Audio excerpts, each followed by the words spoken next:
The sky above Montana was unusually quiet that morning. Jake Monroe sat on the porch of his cabin, sipping coffee as he watched the horizon. The air felt heavier than usual, like something was about to happen.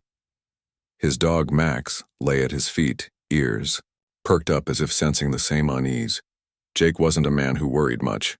He had lived off the grid for years, far away from cities and their noise.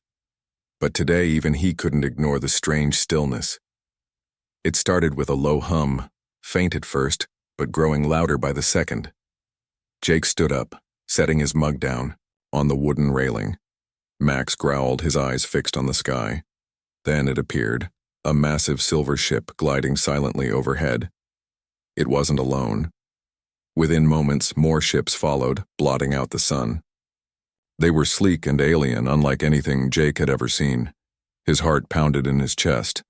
This wasn't just some military exercise or experimental aircraft. These were visitors from somewhere else. The ships didn't attack right away. Instead, they hovered ominously over towns and cities across the country. A voice crackled through radios and televisions worldwide, cold and mechanical. "We are the Varnock. Surrender your world to us. Resistance is futile." The message repeated endlessly, sending waves of panic through humanity. People scrambled to evacuate while others barricaded themselves indoors. Governments tried to respond, but their attempts seemed feeble against the sheer size and power of the alien fleet. Jake turned off his old radio and leaned against the wall of his cabin. He had always known this day might come, though he never imagined it would feel so surreal. The Varnock's words echoed in his mind. Resistance is futile. Futile? Jake smirked to himself. Humanity had faced impossible odds before, and somehow they always found a way to survive. Maybe these aliens underestimated what humans were capable of. Hundreds of miles away, in the heart of New York City, Emily Dawson was having a very different experience. She was standing on the rooftop of an apartment building, her camera slung around her neck. As a photojournalist, she had covered protests, natural disasters, and riots. But nothing compared to this. Below her, the streets were filled with chaos. Cars honked frantically as people abandoned them mid-traffic. Families carried whatever belongings they could grab, fleeing toward subway stations or bridges leading out of Manhattan. Soldiers patrolled, the streets trying to maintain order, but fear was spreading faster than anyone could control. Emily adjusted her lens and zoomed in on one of the alien ships hovering above the city. It loomed like a metallic cloud, casting long shadows over the concrete jungle. Smaller craft descended from the larger vessel, landing in open spaces like parks and parking lots. Strange figures emerged, tall, insect-like creatures with shimmering exoskeletons and multiple limbs. They moved with precision, scanning their surroundings with glowing eyes. Emily snapped picture after picture, capturing every detail. Something about their behavior intrigued her. They didn't seem to be searching randomly. Instead, they appeared to rely heavily on visual cues, almost as if they couldn't detect things unless they saw them directly. She crouched lower behind a ventilation unit, careful not to make any sudden movements. One of the aliens paused near her position, its head tilting slightly as if listening. Emily held her breath, clutching her camera tightly. After a moment, the creature turned and continued walking, apparently unaware of her presence. Relief washed over her, but her curiosity remained piqued. Why hadn't it noticed her? Was there something about their technology, or lack thereof, that made them vulnerable? Back in Montana, Jake decided it was time to act. Sitting around wouldn't do anyone any good. He grabbed his rifle, a backpack full of supplies, and headed toward the nearest town. If the Varnock thought humanity would roll over without a fight, they were dead wrong. On the way, he passed fields and forests that once felt peaceful but now seemed eerily silent. Birds weren't singing, and animals had vanished. Whatever the aliens were doing, it was affecting everything around them. When Jake reached the outskirts of town, he found it mostly deserted. Most residents had fled, leaving behind empty houses and abandoned cars. However, not everyone had left. In the distance, he heard the sound of hammering, Following it, he came across a small garage where a woman was busy reinforcing the doors and windows with metal plating. Her name was Sarah Bennett, and she was no stranger to hard work. With grease-stained hands and a determined expression, she greeted Jake cautiously when he approached. "What do you want?" she asked, gripping a wrench like a weapon. "I'm looking for answers," Jake replied, raising his hands to show he meant no harm. "And maybe some allies." Sarah studied him for a moment before nodding. "You're not the only one who thinks we can't just give up," she said. "Come inside. We've got a few ideas." Inside the garage, Jake met a handful of other survivors. Some were locals, while others had wandered in from nearby towns. Together, they had been brainstorming ways to fight back. Sarah explained how she had already rigged up traps using spare parts from old vehicles. "But we need more than just brute force," she admitted. "These aliens are advanced. We have to outsmart them." Jake nodded thoughtfully. Outsmarting sounded like a plan he could get behind. Back in his days as a Marine, he had learned that sometimes the best offense was staying invisible. He shared his thoughts with the group, describing how camouflage and deception could level the playing field. At first they were skeptical. How could hiding possibly stop an alien invasion? But Jake insisted it was worth a try. Humans had been adapting to their environment for thousands of years. Why should this be any different? As Jake and Sarah began working on their strategy, Emily in New York stumbled upon another clue. While exploring an abandoned electronics store, she discovered blueprints for one of the alien drones. The device was damaged beyond repair, but its internal components offered valuable insight. Emily realized the alien sensors were highly specialized. They focused on detecting motion and heat signatures but struggled with static objects or those disguised effectively enough. This revelation gave her hope. If humans could blend into their surroundings, they might stand a chance. By the end of the day, both Jake and Emily had taken their first steps toward resistance. Neither knew the other existed, but they shared a common belief: the Varnock had underestimated humanity, and that mistake might just cost them everything. Jake Monroe and Sarah Bennett spent the next few days testing their ideas. The group at the garage worked tirelessly, turning scraps of metal, fabric, and paint into tools for survival. Jake's experience in the military came in handy as he taught everyone how to move quietly, stay low, and use natural cover to their advantage. They practiced blending into trees, rocks, and shadows, making themselves nearly invisible even to each other.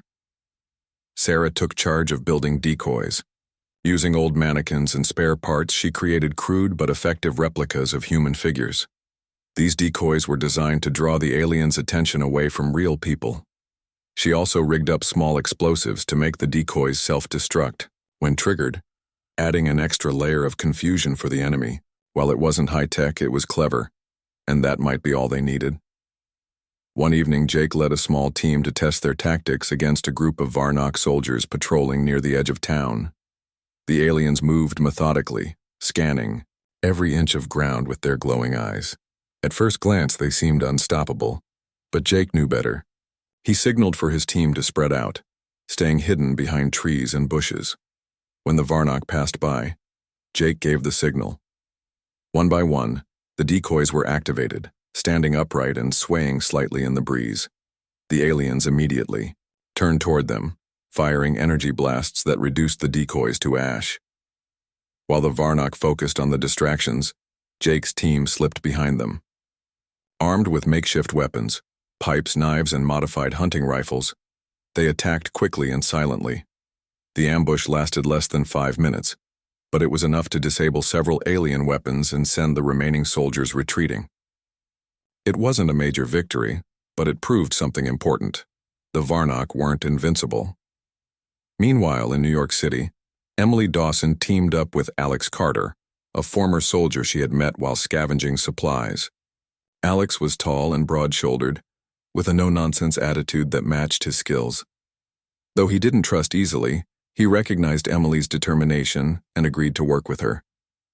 Together, they began organizing resistance efforts in the city.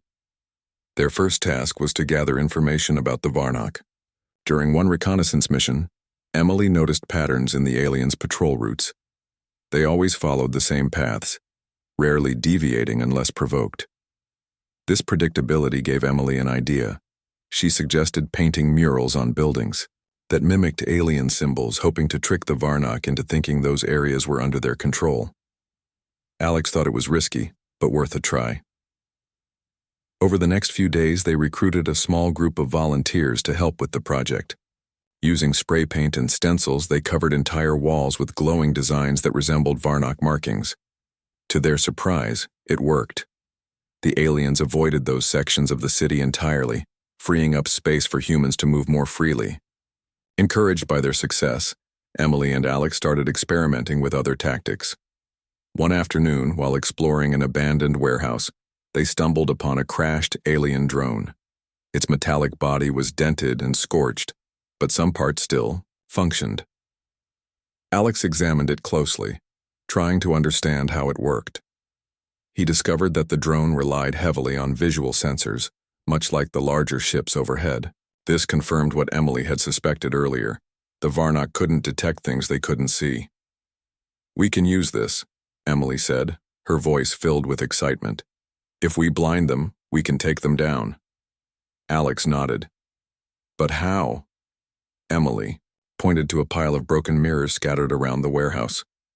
"With these, if we reflect sunlight directly into their lenses, we can overload their systems." The plan was risky, but they decided to try it. The next day, they positioned the mirrors strategically on rooftops, angling them to catch the sun's rays. When a group of Varnock soldiers approached, Alex signaled for everyone to adjust the mirrors. A blinding flash of light hit the aliens' eyes, disorienting them instantly.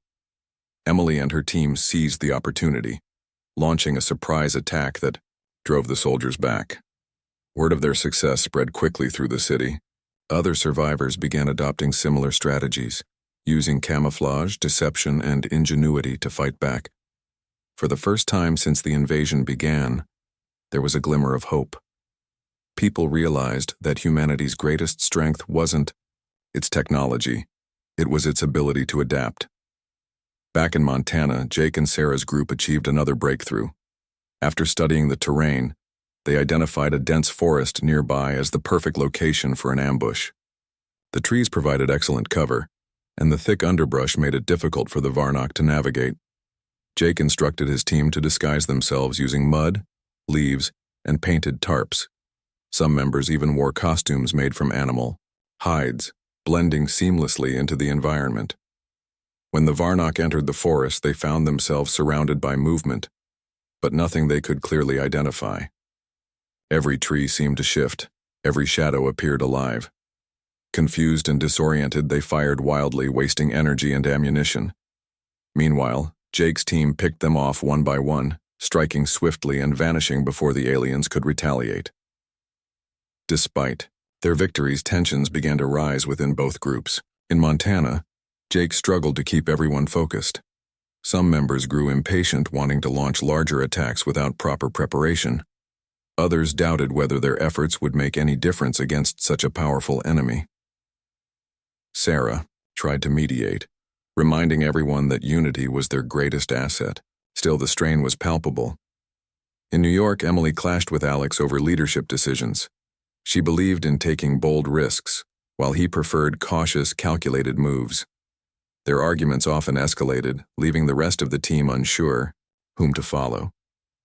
Despite their disagreements, they both understood the stakes. If they couldn't work together, their chances of survival would plummet. Unbeknownst to either group, their actions were inspiring others across the country.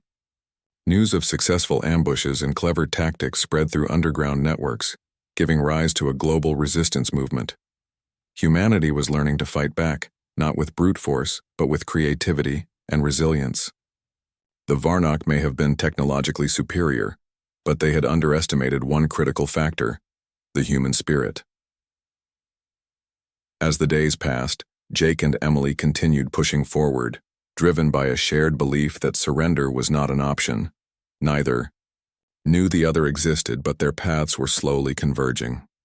Somewhere in the chaos of war, a plan was forming, a plan that might just turn the tide in humanity's favor. Jake Monroe and his team in Montana had become a thorn in the side of the Varnock. Their ambushes and decoy tactics were causing confusion among the alien forces, forcing them to divert resources to areas they thought were under attack. But Jake knew these small victories wouldn't be enough to stop the invasion. The Varnock still held the advantage in numbers and technology. What they needed was a way to hit the aliens where it hurt most, their command structure. One evening, while reviewing maps of the region, Sarah pointed out something unusual. There was a large installation in the Nevada desert that didn't appear on any official records. Satellite images showed strange patterns around the site, concentric rings of metal and what looked like landing pads for ships. "That's got to be their main base," she said, tapping the map with her finger. "If we can take it out, we might cripple their operations." The idea was bold, maybe even reckless, but Jake agreed it was their best shot. The problem was getting there. The journey from Montana to Nevada would take days, and the roads were crawling with Varnock patrols. They would need help along the way, more supplies, safe houses, and possibly reinforcements. Jake decided to send out scouts to nearby towns, hoping to find other survivors willing to join the fight. As the scouts returned with news of scattered resistance groups, Jake realized they weren't alone in their efforts. Across the country, people were fighting back using similar tactics: camouflage, deception, and sabotage. It gave him hope, but also a sense of urgency. If they could unite these groups into a coordinated effort, they might stand a chance against the Varnock. Meanwhile, in New York City, Emily Dawson and Alex Carter faced challenges of their own. Their mirror tactic had worked brilliantly at first, but the Varnock were learning. The aliens now deployed drones equipped with filters to counteract the blinding effects of reflected sunlight. Emily and Alex had to adapt quickly. They started experimenting with smoke bombs made from household chemicals, creating thick clouds that obscured their movements and confused the aliens' visual sensors. But adapting wasn't their only issue. Supplies were running low and tensions within the group were mounting. Some members wanted to abandon the city altogether, heading for rural areas where the Varnock presence was weaker. Others argued that staying put was crucial. If they left, the aliens would regain control of Manhattan, cutting off a vital part of the resistance network. Emily sided with those who wanted to stay, but Alex wasn't so sure. "We're stretched too thin," he told her one night as they sat on the roof of an abandoned building, watching alien ships glide overhead. "We can't keep this up forever. Sooner or later, they'll overwhelm us." Emily shook her head. "Then we make every second count. Every day we hold them off gives someone else a chance to fight back." Alex didn't respond right away. He respected Emily's determination, but he couldn't shake the feeling that they were walking into a trap. Still, he knew they couldn't give up. Not yet. Their debate ended abruptly when a scout burst into the room, breathless and wide-eyed. "You need to see this," he said, holding up a damaged piece of alien tech. It was a communication device, cracked and sparking, but still functional. Emily recognized it immediately. It was the kind of equipment the Varnock used to relay orders between units. "What about it?" Alex asked, frowning. "It intercepted a message," the scout explained. "Another fleet is coming, bigger than the first. They'll be here in less than 2 weeks." The news hit like a punch to the gut. Everyone in the room fell silent, processing the implications. If a second wave arrived, humanity's chances of survival would drop to almost zero. They needed to act fast, and they needed allies. Determined to spread the word, Emily and Alex organized a meeting with leaders of other resistance cells in the city. They gathered in a dimly lit basement, huddled around a table covered in maps and notes. Emily laid out the situation plainly. The Varnocks were planning to bring reinforcements, and if they succeeded, it would mean the end for everyone. "We can't let that happen," she said firmly. "We need to hit them hard before the second fleet arrives, and we need to do it together." The room erupted into arguments. Some leaders insisted their groups should focus on local defense rather than risking everything on a single operation. Others agreed with Emily, saying unity was the only way forward. After hours of heated discussion, a plan began to take shape. They would launch simultaneous attacks across multiple cities, targeting key alien installations and supply lines. The goal was to weaken the Varnock enough to buy time for a final strike against their central command. As the meeting broke up, Emily noticed a newcomer lingering near the door. He introduced himself as Daniel Hayes, a former engineer who claimed to have information about the aliens' weak points. According to Daniel, the Varnock relied heavily on centralized hubs to coordinate their forces. Destroying one of these hubs could disrupt their entire operation. He offered to share his knowledge if Emily and Alex included him in their plans. Though wary of strangers, Emily decided to trust him, for now. They didn't have the luxury of turning away potential help. Back in Montana, Jake's team was preparing to leave for Nevada. Word of their mission had reached other resistance groups, and volunteers began arriving from neighboring states. Among them was a young woman named Clara Bennett, Sarah's cousin, who brought valuable medical skills and a fierce determination to fight. With each new arrival, Jake felt a growing sense of responsibility. These people were counting on him to lead them to victory, or at least to give them a fighting chance. The journey to Nevada was grueling. The roads were dangerous, patrolled by Varnock drones and ground units. Jake's team traveled mostly at night, sticking to back roads and avoiding populated areas. Along the way, they encountered other survivors, some of whom joined their cause.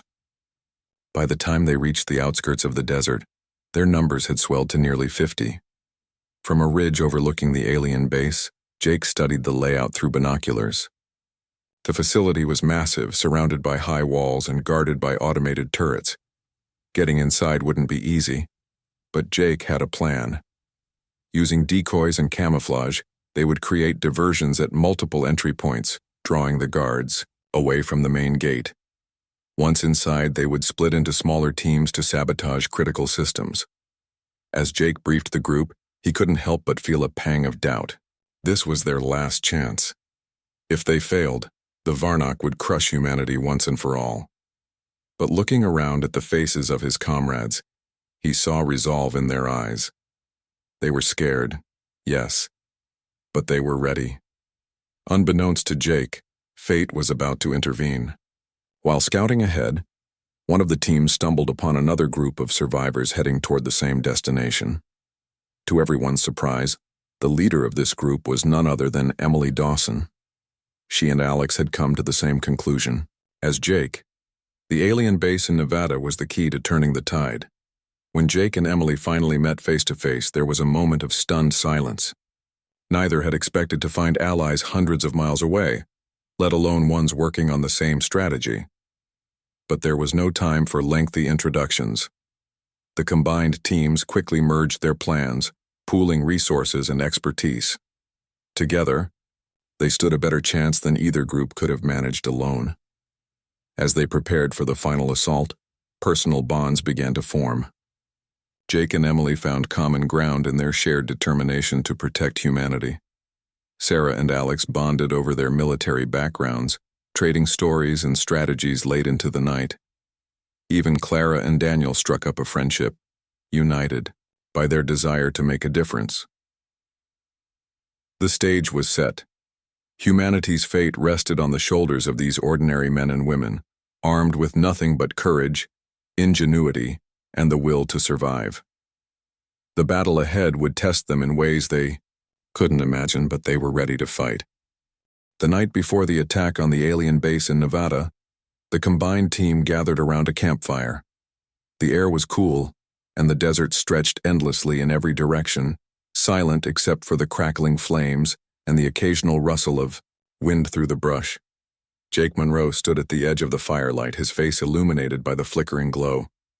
He looked over the group, 50 people in total, each one determined to see this mission through. Emily Dawson sat nearby, sketching the final plans in the dirt with a stick. Alex Carter leaned over her shoulder, pointing out potential weak spots in the base's defenses. Sarah Bennett worked quietly on adjusting the decoys, adding extra layers of camouflage to make them even harder to detect. Clara and Daniel discussed the medical supplies they had brought, ensuring everyone knew how to treat injuries if things went wrong. Jake cleared his throat, drawing everyone's attention. "This is it," he said, his voice steady but carrying a weight that silenced the group. "Tomorrow we hit the Varnock where it hurts. We've trained for this and we've prepared as best we can, but I won't lie to you, it's going to be dangerous. Some of us might not make it back." No one flinched. They had all known the risks when they signed up. Instead, they listened intently as Jake outlined the plan one last time. At dawn, smaller teams would approach the base from different directions, setting off distractions to draw the aliens' attention. Meanwhile, the main group would infiltrate through the weakest point in the perimeter, a blind spot identified by Daniel after studying the layout of the facility.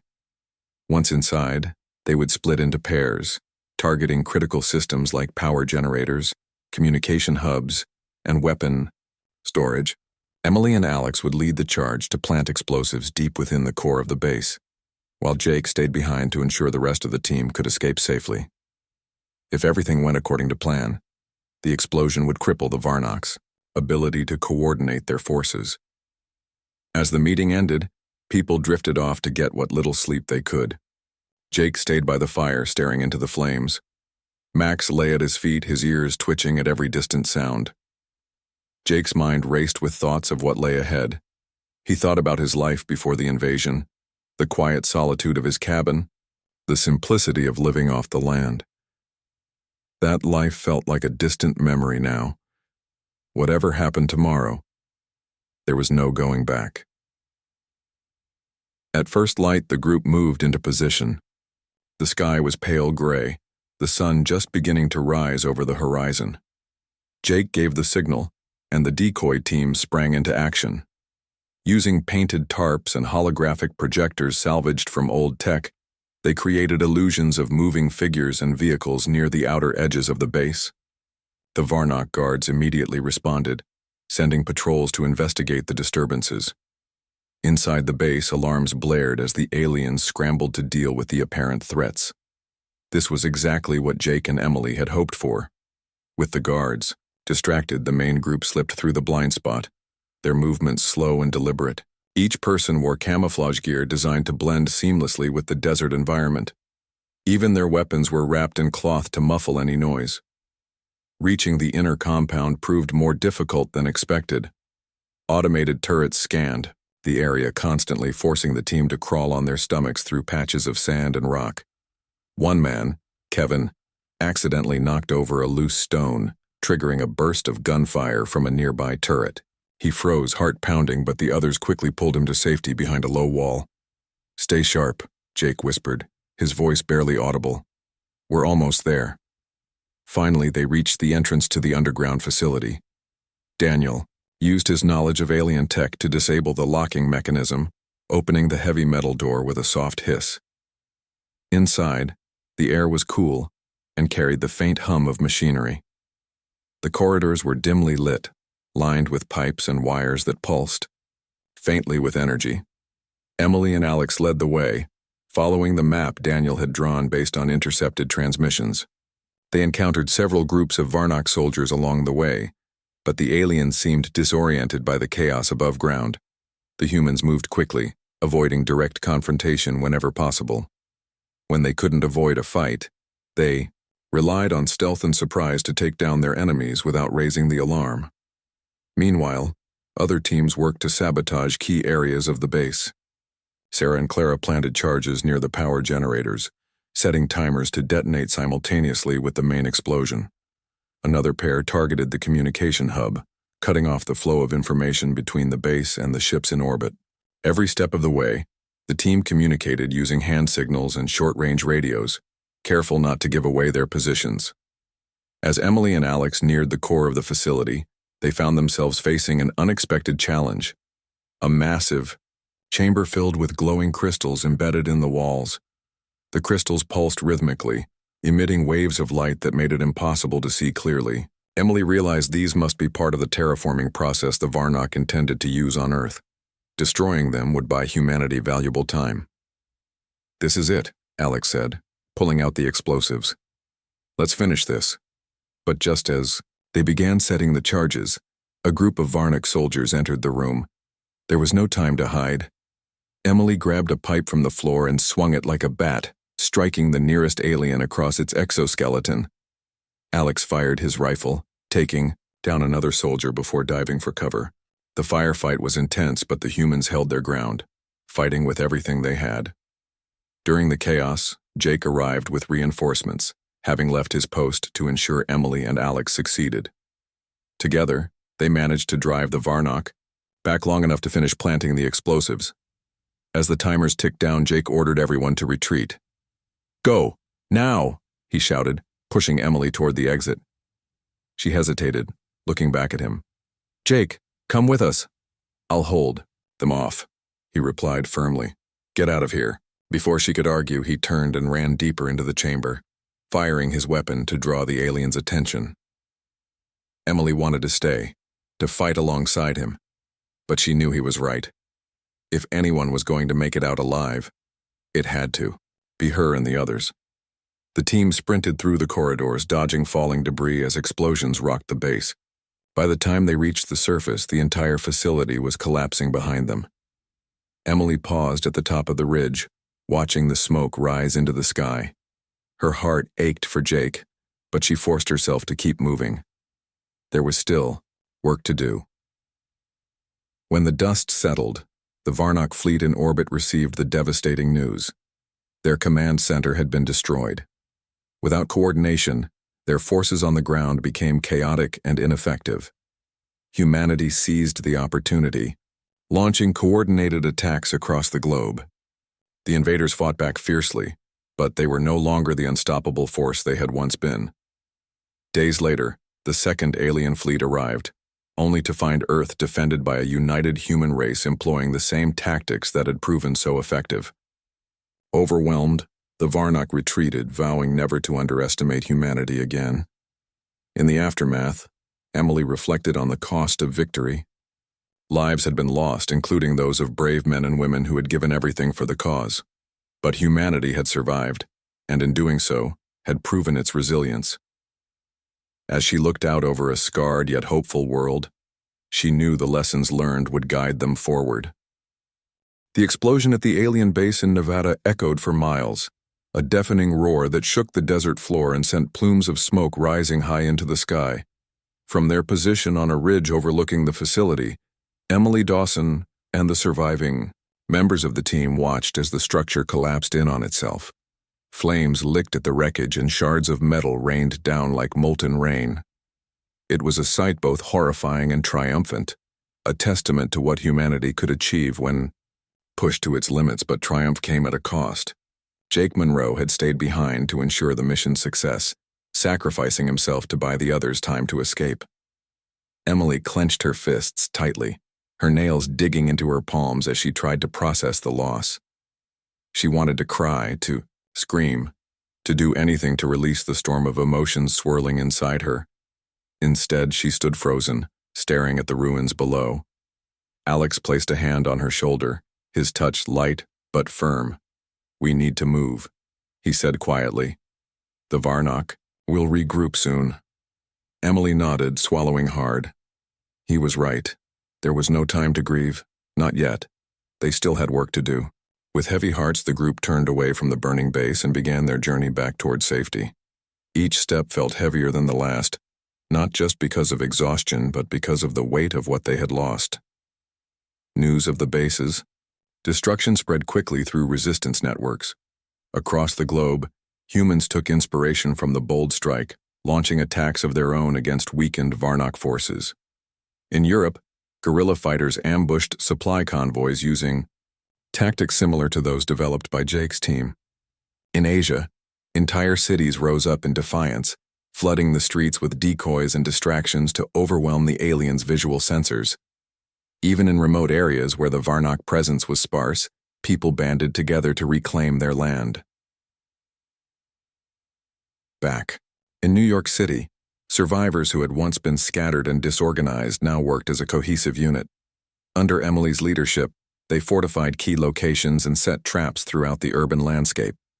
Buildings were rigged with explosives, ready to collapse onto unsuspecting patrols. Streets were painted with misleading symbols, confusing the aliens and slowing their movements. the city became a labyrinth of hazards, turning the Varnok's reliance on vision into a fatal flaw. Despite these victories, the threat remained. The second alien fleet arrived sooner than expected, descending from orbit in waves of sleek ships that darkened the skies. These reinforcements brought new weapons and technology, forcing humanity to adapt once again. But this time, they were prepared. Word of the Nevada strike had united disparate resistance groups into a global coalition, sharing strategies and resources to maximize their impact. Emily played a central role in coordinating these efforts. Using salvaged alien communication devices, she established a network that allowed cells around the world to stay connected. Messages flew back and forth, detailing successful ambushes, warning of incoming threats, and offering advice on how to counter new alien tactics. For the first time, humanity fought as one, leveraging its diversity and ingenuity to outmaneuver a superior foe. Alex remained by Emily's side, his military expertise proving invaluable in planning large-scale operations. Together, they led raids on newly established Varnok outposts, striking fast and retreating before the enemy could respond. Sarah Bennett also joined the effort, bringing her mechanical skills to bear by modifying vehicles and weapons for urban combat. Even Clara and Daniel found ways to contribute, treating wounded fighters and analyzing captured alien tech to uncover vulnerabilities. As the battle raged on, stories of heroism emerged from every corner of the planet. A farmer in Argentina used mirrors and sunlight to blind an entire squadron of drones.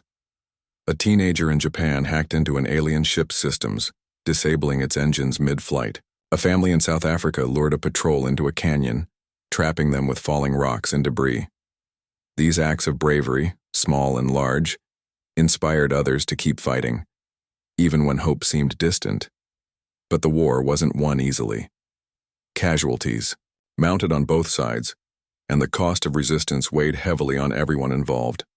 Supplies dwindled, forcing many to scavenge for food and medicine in abandoned towns. Exhaustion became a constant companion, with sleepless nights spent preparing for the next attack. Yet despite the hardships, morale remained strong. People clung to the belief that their sacrifices would pave the way for a better future.